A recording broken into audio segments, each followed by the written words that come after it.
Hello, everyone. I'm Celine Bustani from the Human Rights Foundation. Thank you for joining us today. We are very excited to be hosting this important conversation at South by Southwest to discuss the role that art plays in promoting free expression and challenging authoritarian regimes.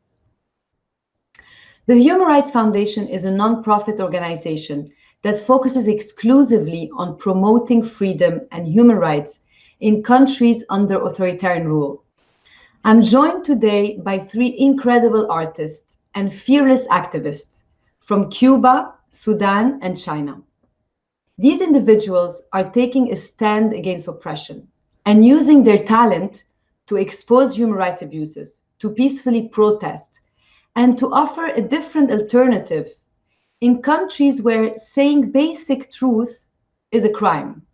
At the Human Rights Foundation, through our program called Art in Protest, we support dissident artists who are working at the intersection of art and activism by giving them a broader platform and showing their work through exhibitions and events, which in their countries would be censored.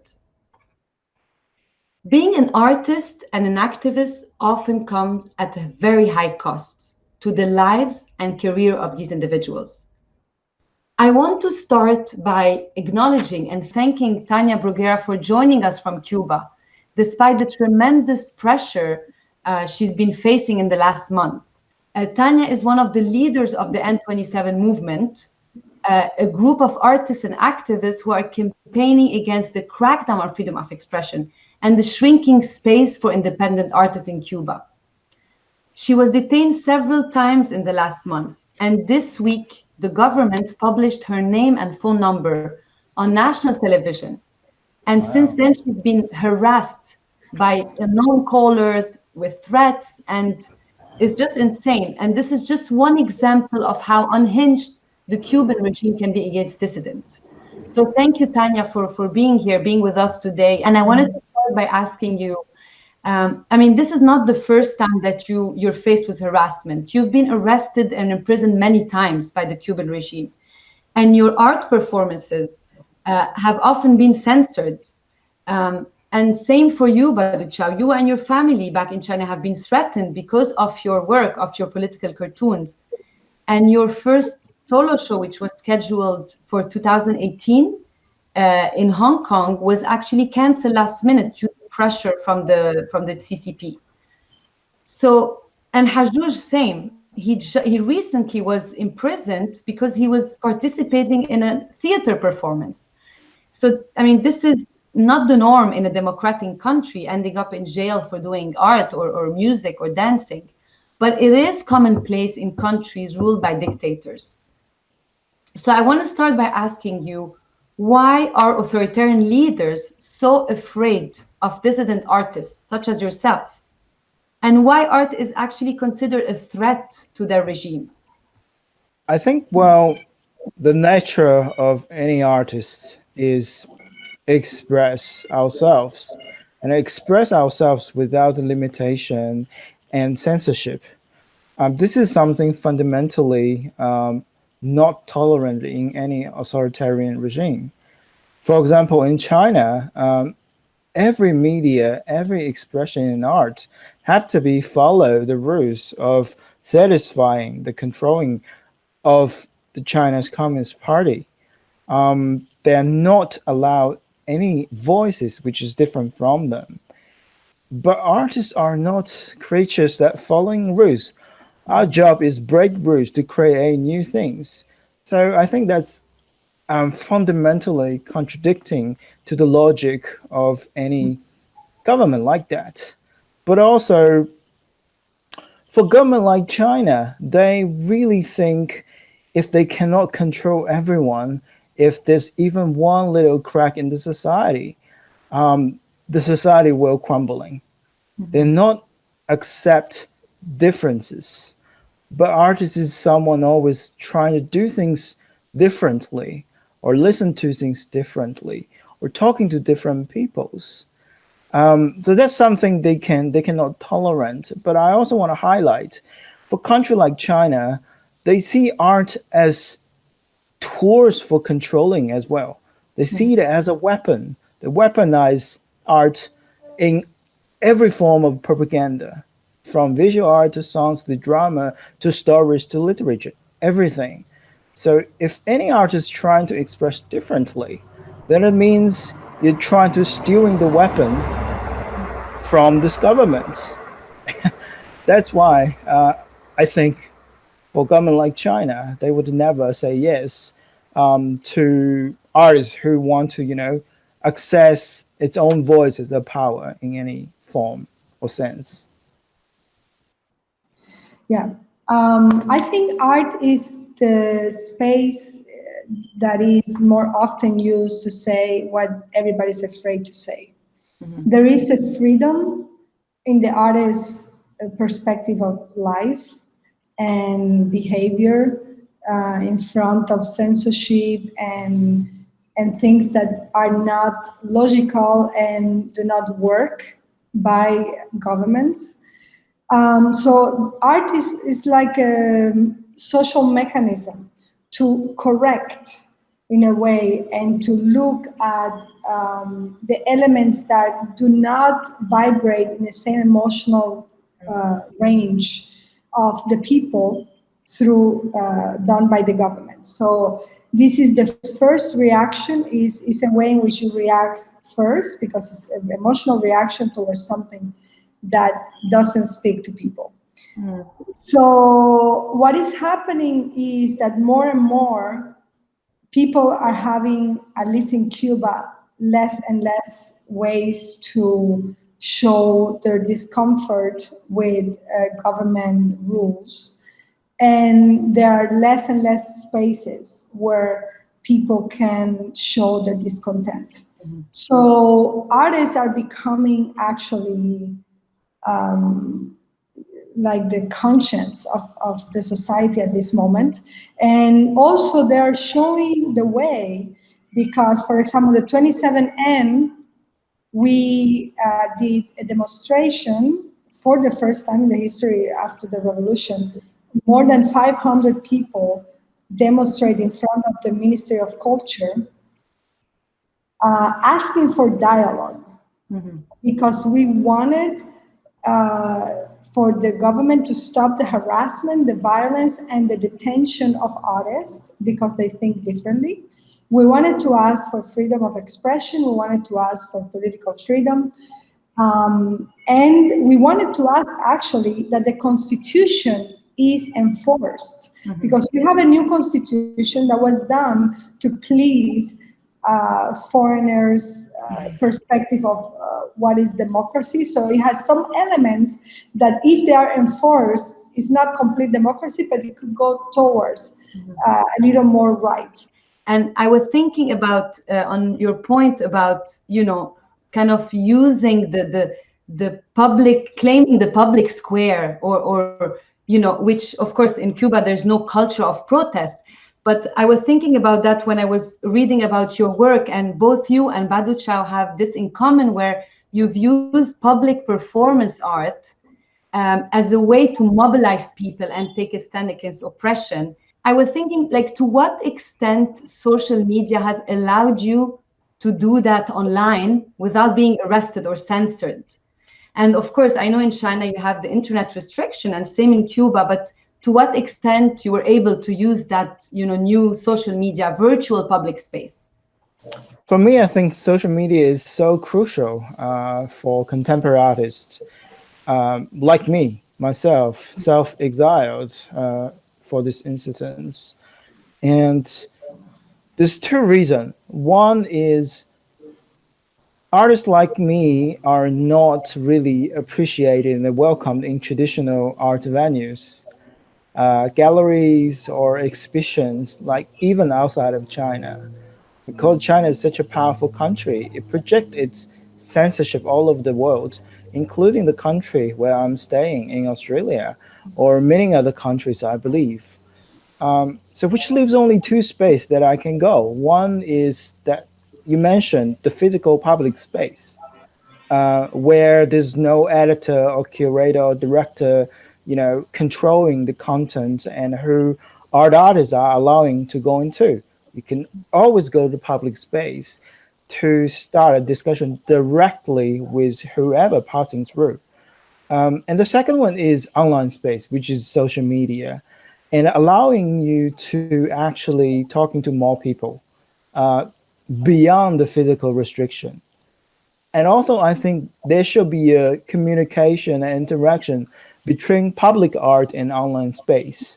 For example, that I do a lot of political cartoons, and I always also put my political cartoons both in public space as paste up street art and online political cartoon.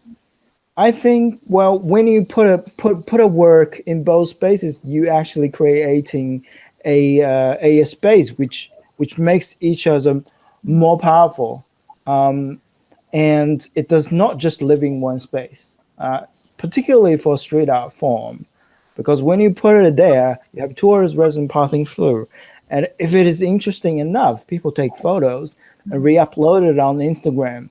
Then in this way, it's connecting with social media as well, and you actually having more people to repost your work, where you can actually delivering your message to more and raise awareness. Yeah, before hearing from Tanya, I wanted to ask you, how do you reach your audience like in China? Because I know Right. that you have internet restriction. How do they, get to know your work and engage? So I think this is how censorship works, particularly in China. It goes two ways. On one way, it stop people receiving information from outside by banning all the websites like Twitter, Google, Instagram, including the recent went viral one, Clubhouse as well. And the second way is censoring the information coming from outside. So if you have any information that is against the Chinese government, they have a very sophisticated online censorship system, which is called the Great Firewall. It will spot whatever you said and delete it. But I think here is the advantage for any artist, which is the censorship, particularly in China, is always more efficient on the words, on the literature.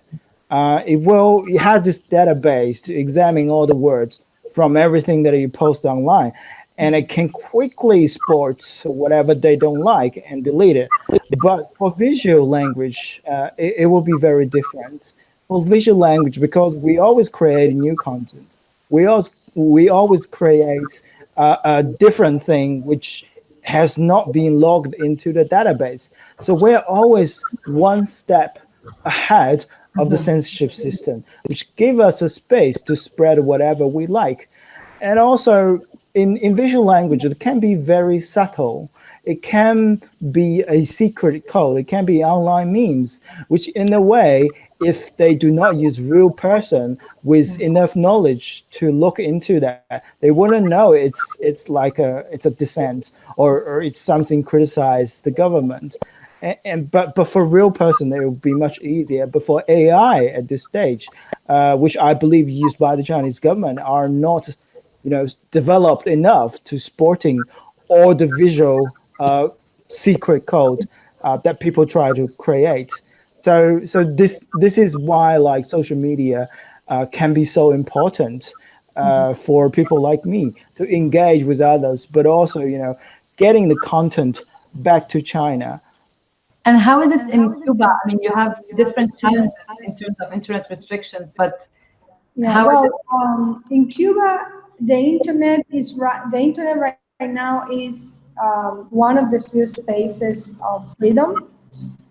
It is trying to, the government is trying to regulate it. They did a decree law called 370, where the president signed this law, where it said that if they saw something online that they didn't like, they could go after you and fine you and even put you in jail.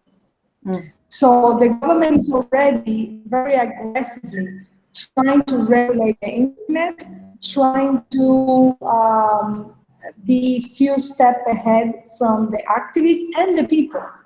But so far, it is the only way the Cubans can respond to national TV and the media, which is the printed media and the radio and the TV here is all government controlled. So the only way in which people can bring a different point of view or even contest what is being said in national TV or in the radio, on the newspaper, is through the internet. And something is very interesting. The government generally brings these big narratives that are quite abstract, and they're actually designed to make people feel little and impossible for anybody to go against them.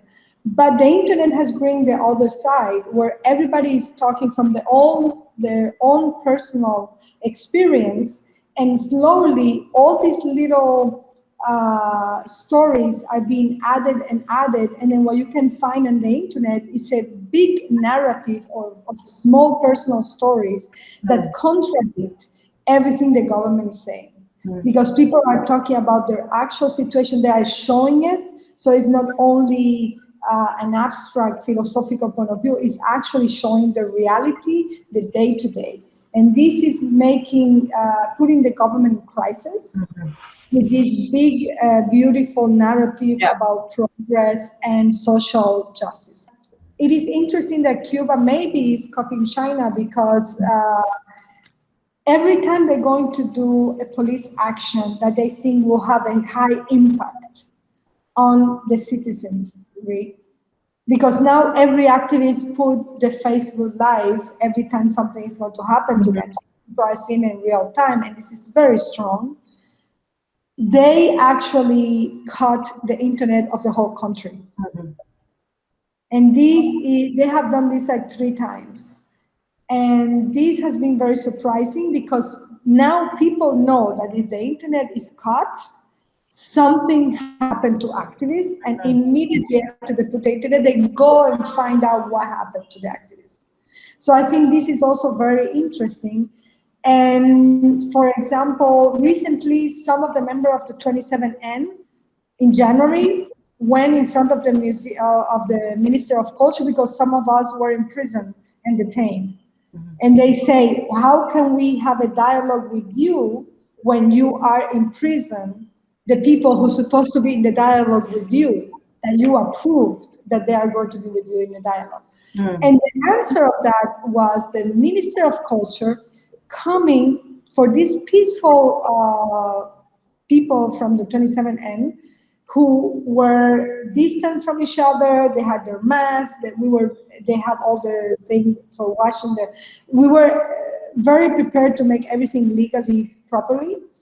And this Minister of Culture came to one of them and hit them to take their phone, and actually took the phone of one of the activists who was a journalist, and he witnessed the army coming, putting those 22 activists against their will in a bus, hitting them, women who were screaming because they were hitting them, people who were trying to help their friends, and the police told them, if you continue looking at your friend and giving your friend hope, we're going to hit her even more strong. And the Minister of Culture witnessed that. I want to hear from Hajjouj a bit about that, about the social media movement and the internet, and how maybe art has used this space to reach wider audiences, or to make an impact, to build movement. How is it in the case of Sudan? Well, I want to first of all start by 2 things that I heard from the others, and that to me was really important. One is the idea of visual art is not threatening in the beginning. It's not what they really look at. I mean, they start by looking at the word, looking at the activists that are on the ground. So in the beginning, there was a space where we could move. When I first made my documentaries, it wasn't something that they cared about.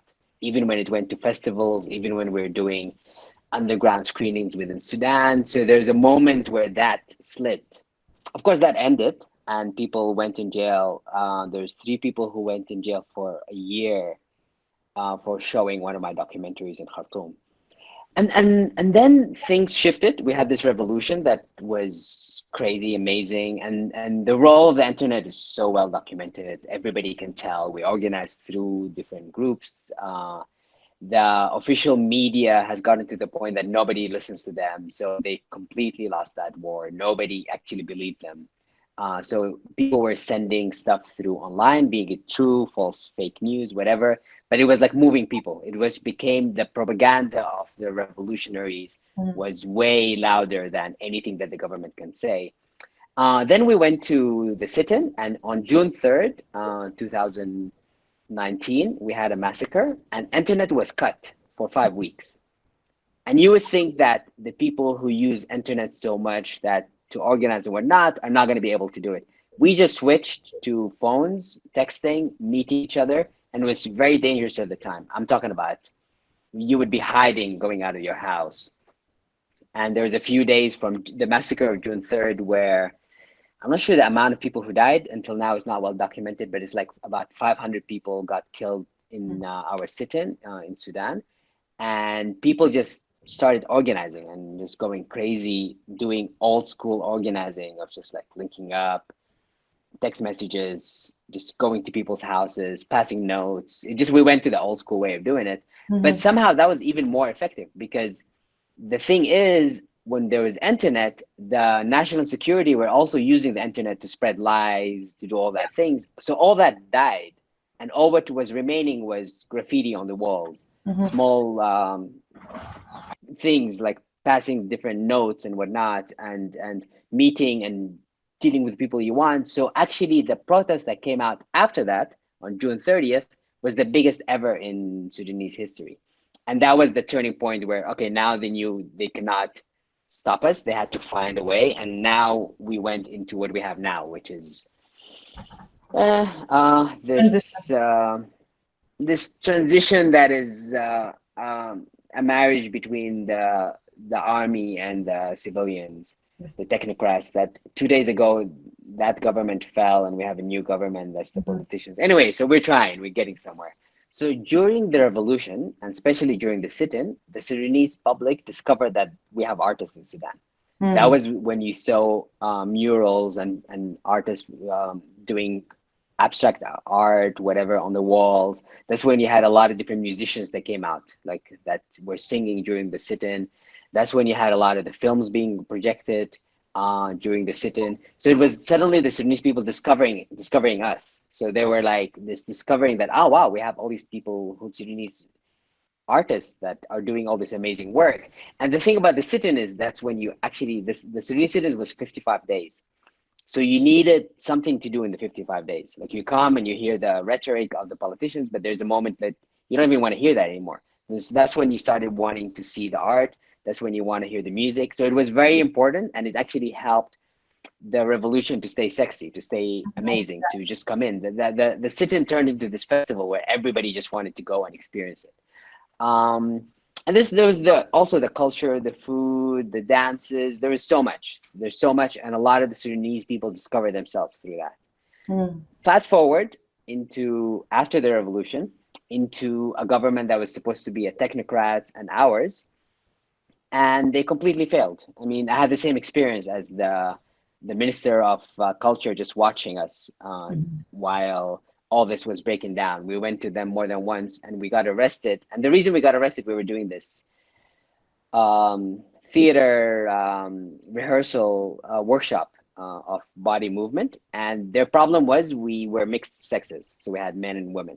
And to them, the police, the judiciary, the basis over the country is they still believe the same old beliefs of the Islamic military dictatorship. So they were anti the participation of women in anything, in any real way in the world or in Sudan. So basically when the neighborhood heard that there's women, they called the police. The police were like, what the hell? So they came arrested us. The judge was like, what? Hell no. So we found ourselves in jail, sentenced. The thing that happened was there was this outcry from artists from different places in the world. There were a few festivals that going on at the time, like TIFF. So they put out a statement. There's all these artists that put out videos. So within 3 days, of being in jail, being treated really, really badly, things shifted, and there was this online, like people, the guards were seeing us online. So so they called us, and the treatment in the jail started becoming different.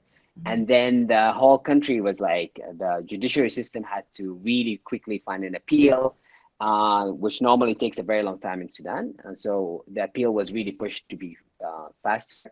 And in 2 weeks, we were actually released. We were released, yeah. Yeah. But that was totally because of the pressure that was happening in Sudan, but more than in Sudan, outside of Sudan. This whole artistic pressure that was happening at the time. That was actually something I wanted to bring up and discuss with you, because all of you are, known internationally. You have international recognition.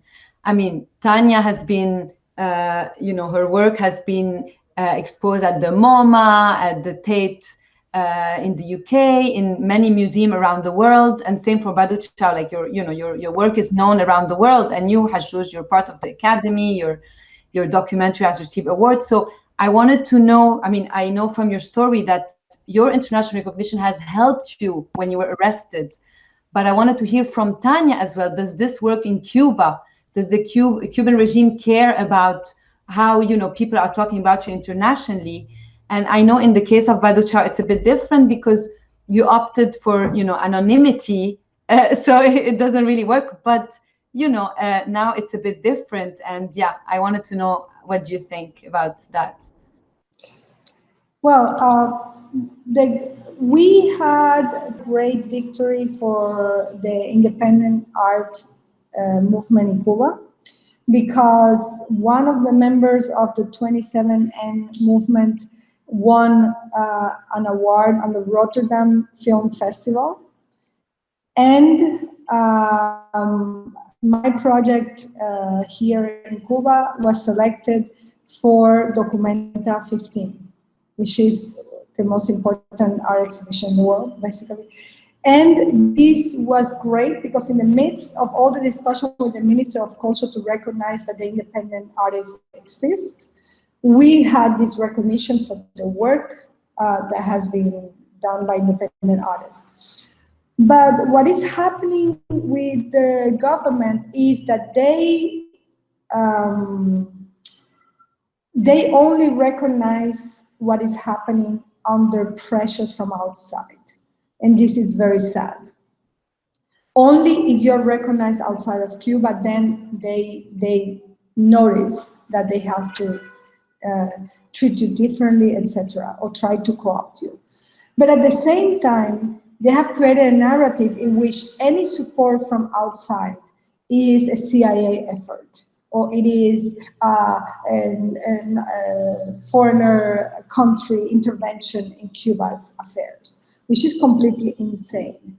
But we have a problem here in Cuba, and is the fact that what is happening here is not known outside, in part because there are agencies in Cuba, CNN, NBC, Reuters, AFP, EFE. We have all these AP, we have all these agencies who have offices in Cuba, and they are not reporting what is happening in Cuba.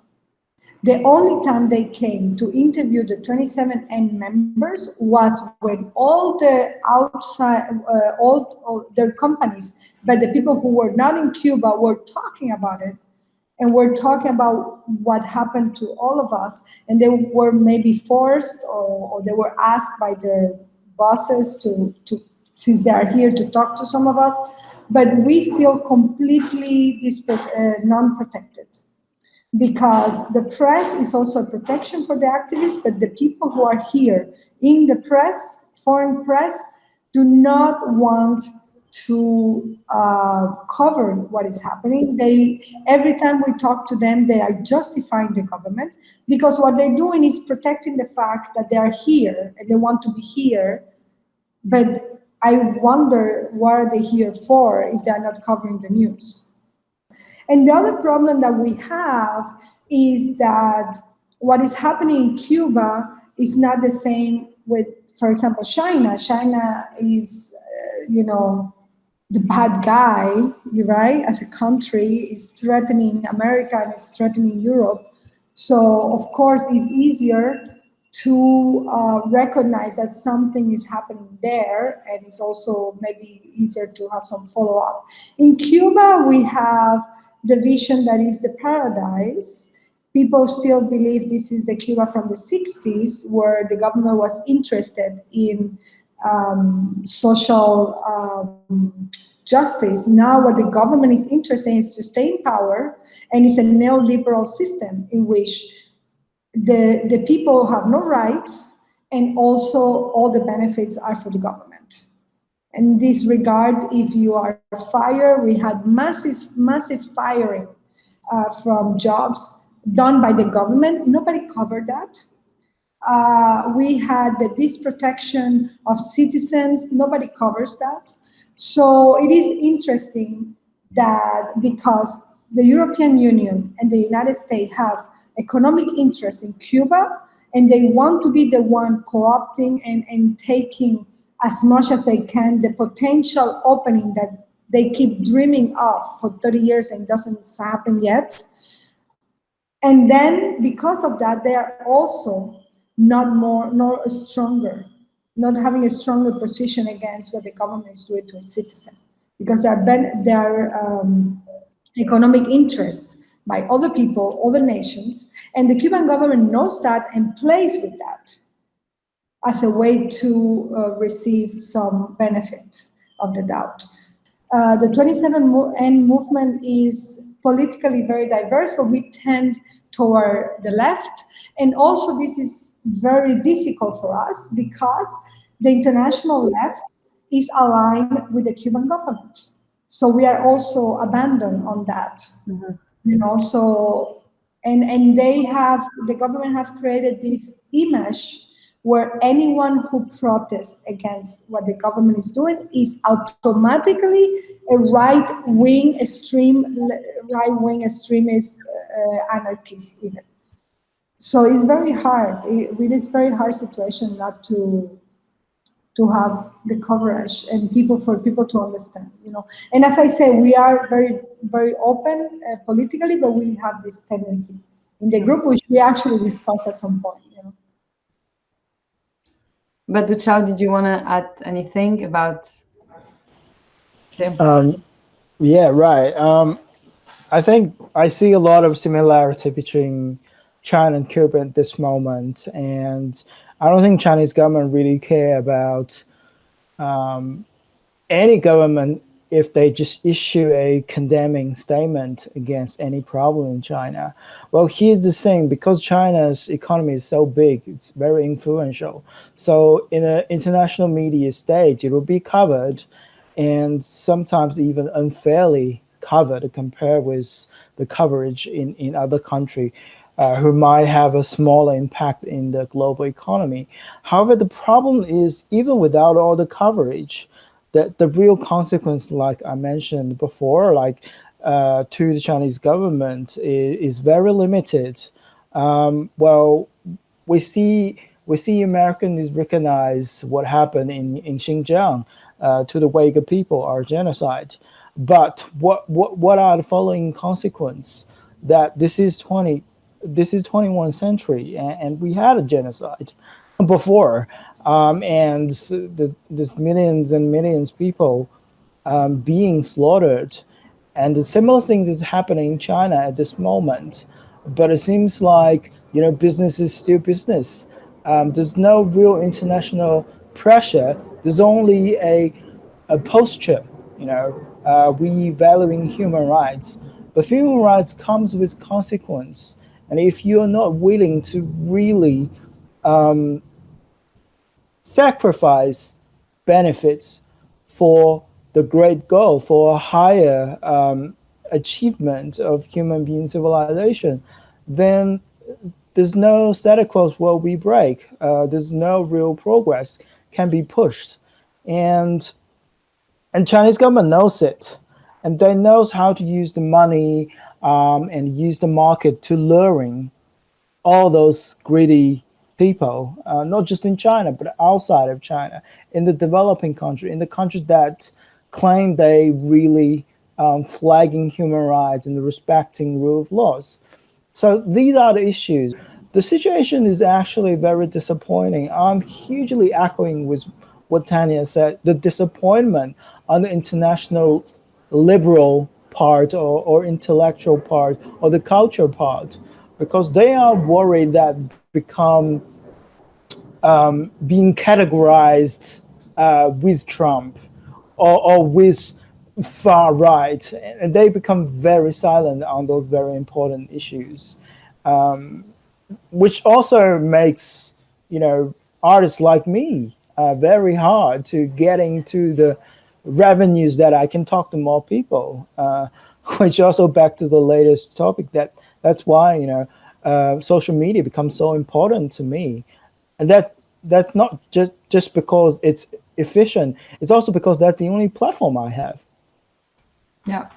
I wanted to go back to, civil society and the role of art and artists and the response to the art. How do you respond to those who say, your work is more about provocation than progress in terms of individual right? And I feel like maybe Tanya, you dealt with this before, and especially because you are dealing with ruthless dictatorship, how do you respond and say, no, it does make a difference? So for me, the thing is, before the revolution was one thing, but during the revolution, after the revolution, like most of like my films are like celebrated and it's amazing. It still cannot go on national TV because that the powers are still in there and we didn't reach that point. But most of the people who watch it, they're just silent now. In the time of Omar Bashir, they would say these are lies and whatnot. But now people are like, okay, this is the truth. We just, at the time, we didn't know. So I feel like post revolution is just like, okay, now the light, now we can say this is true. But before that, it was a different state. So I feel like it's the truth is there, and one day people will see it. And the thing about art, it's because when you watch my film, the idea in the end is like you're supposed to have a discussion. Like I don't give an answer. I just give point to like these are things we think about. In our case, I think a lot about identity and what does it mean to be enforced into this nationhood that we all are supposed to be this, and it doesn't. We cannot identify as something outside of that. So to me, it was important to raise that question. Important for us as Sudanese people to discuss it, and also for others to see it because they see themselves in different ways through it. I always saw Sudan as an extreme case of oppression that others have it in different ways. So it opens people's eyes into what you can get to. So to me, it was very important to always keep that. Well, in our case, the 27N movement is primarily a group of artists from all different genres. We have filmmakers, theater, writers, musicians, visual artists, journalists. And what is happening is that art can art can take away the mask out of the government. It's a way in which we can unmask the real intentions and the real actions the government is doing. And of course, that is called provocation. So I think it's kind of unfair to condemn art as a provocation when what we are really doing is to bring those in power to a zone that is uncomfortable to them, taking them out of their comfort zone. So I think that is not a provocation. It is hard, but it is basically trying for the government to create a new response to old problems. And that's what we try to do with art. And of course, they're not comfortable and they get mad because they have to work, basically, and think. I think the idea of what is provocative, what is normal, is really a concept that depending on the environment. authoritarian government always want to demonize normalcy. They always want to, kind of coloring common sense or universal human rights as something abnormal. And I think my practice, and I believe also for Tanya's practice and Hajru's practice, is no more than just defending the common sense and the universal rights. But that's just something a government like China or Cuba or Sudan cannot tolerate. It's a competition of narratives. A government like that is always trying to create a narrative that demonizes all the normal rights for citizens. For example, they will say, the normal rights of organizing a protest is actually evil because it is aiming at overthrowing the stability, or it is triggered by the foreign force like CIA.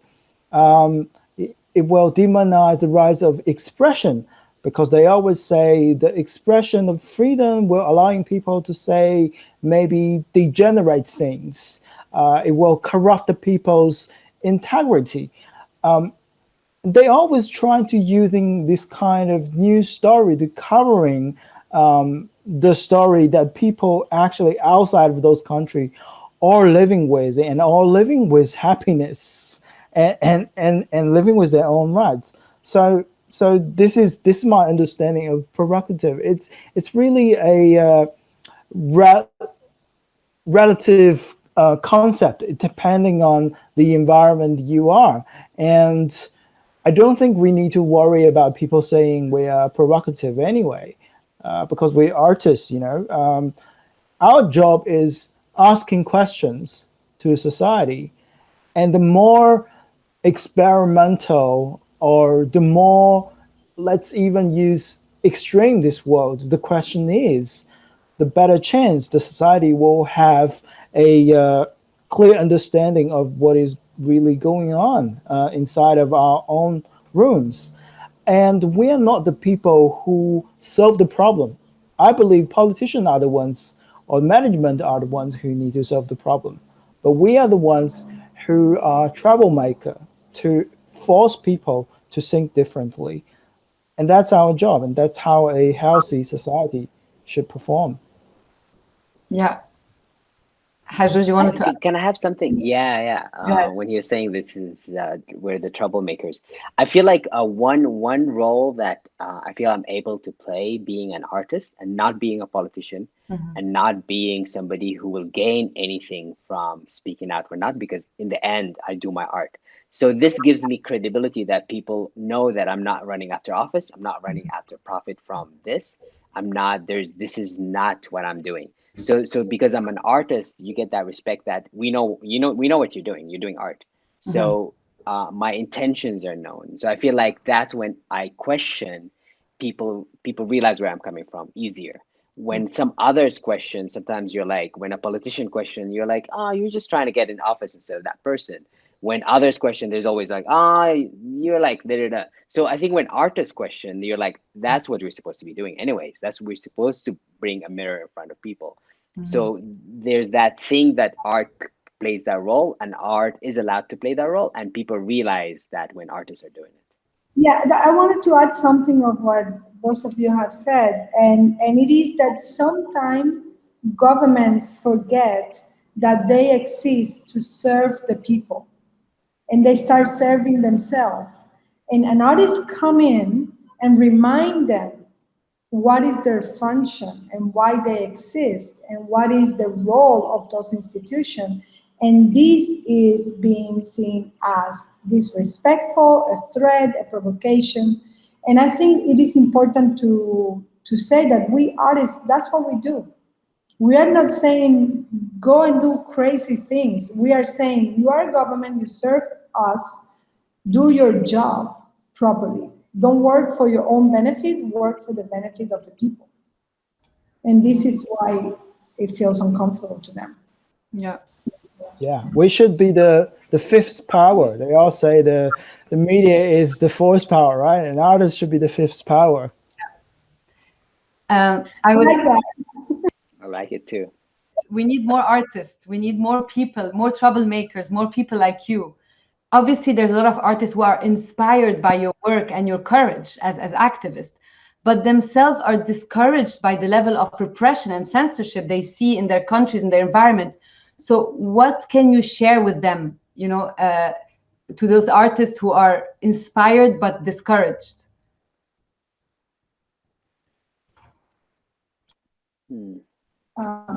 Okay, well, first of all, persistence and reliance.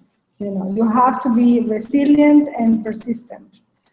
The other thing, and this is something we're experiencing also in our movement here in Cuba, one day feels great, and the next day the government responds with something outrageous, and people, their first reaction is kind of saying, oh, maybe we didn't do enough, etc. I think activists and artists should understand this is a long run that takes a long time, because the time of politics is very slow compared with the time of activism.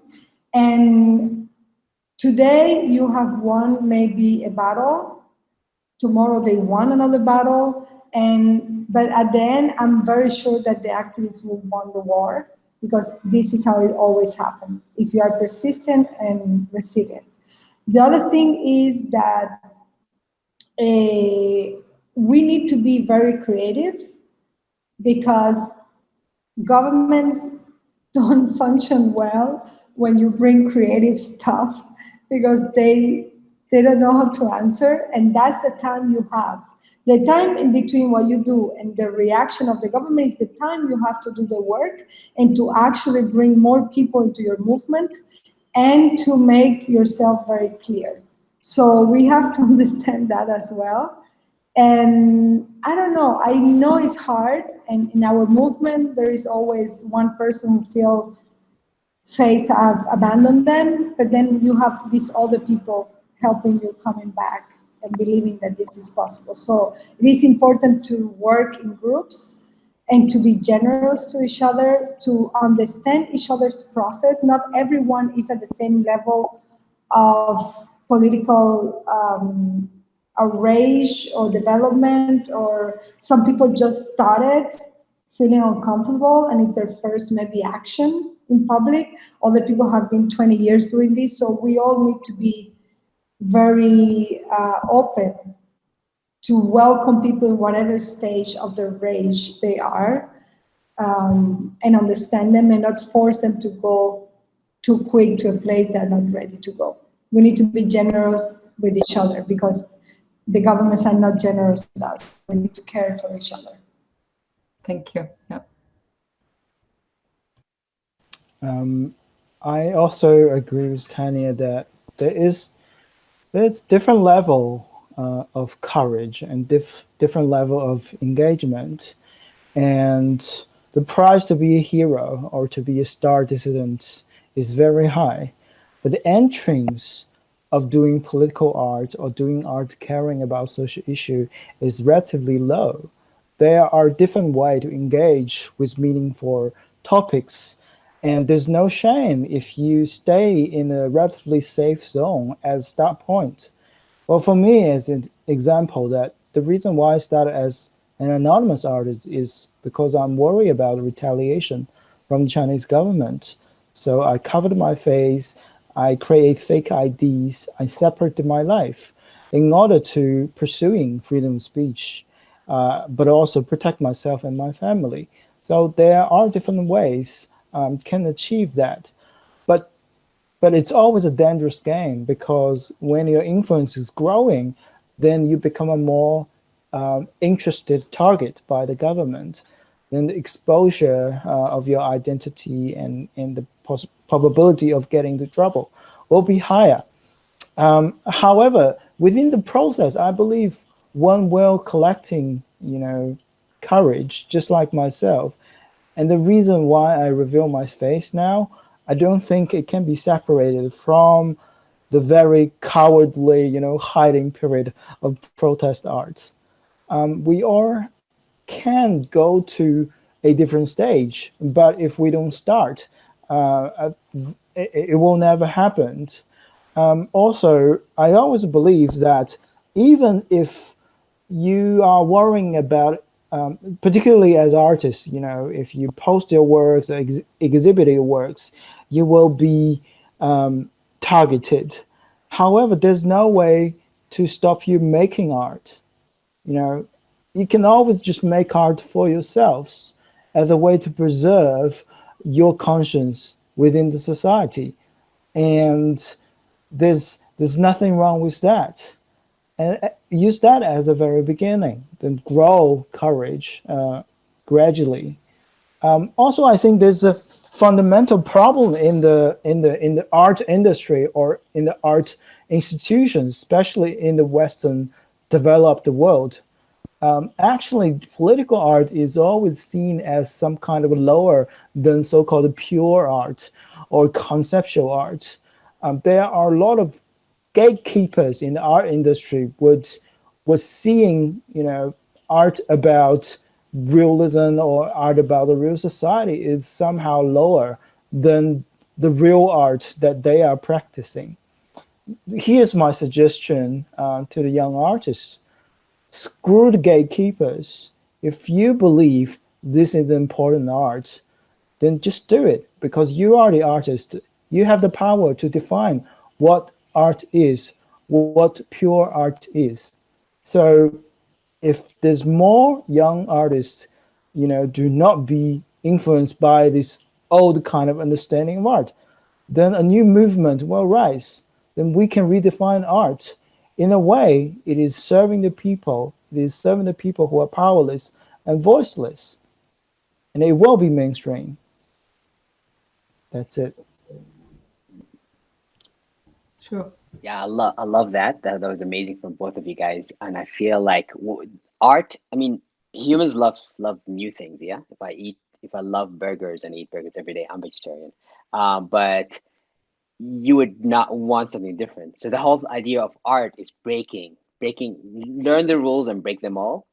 So when it comes to that, like, just remember that art is the beginning. Revolution is about change, and art is always about bringing something new. So art is so close to revolution, and art loves revolution. Like if you actually are super conservative and you love the status quo and everything is cool, then why bother with art? Just live. Life is amazing. So art is when that search for something else, for search of the problems we have on Earth. And right now, I mean, from patriarchal problems to the environment to surveillance from governments and from companies to there's so many problems that we face, that to be angry is so easy. To need change. I mean, if we do not change as human beings, Earth is going to be destroyed. Yeah. So there's so many things to be angry about. But like they said before me, it's slow. It takes you time to go from being uncomfortable to let's change this. And I feel art is the medium that loves change, and art is the medium that loves to question, and art is the medium that loves to show that we are actually wrong and we need to change our opinion. And I love when I find things that make me change my opinion and be like, ooh, I didn't see it that way. That is right. I need to change and create that art, because you know what? It's beautiful art. It's actually the art that's going to stay with me. When you change me, I'm like, I'm going to stay with that. So be truthful to yourself and create the art that's close to you. Like, don't just create what you understand and what's so close to your heart, and just push it and experiment, and don't be scared, and then just like everybody else, F the industry. The industry is so bad. Don't worry about them. They're going to change anyways. Thank you so much, Baru Chao, Tanya, and Hajjouj. It was such a privilege to have you here, to hear your stories, your wisdom. I feel so inspired, and I want to thank you for the work you do in your countries and everywhere in the world. I hope many people and many artists will listen to this and, you know, be inspired to stand against oppression. Let's continue this conversation, and please follow us on Twitter, follow us on Facebook, and follow these artists and their incredible work. Thank you.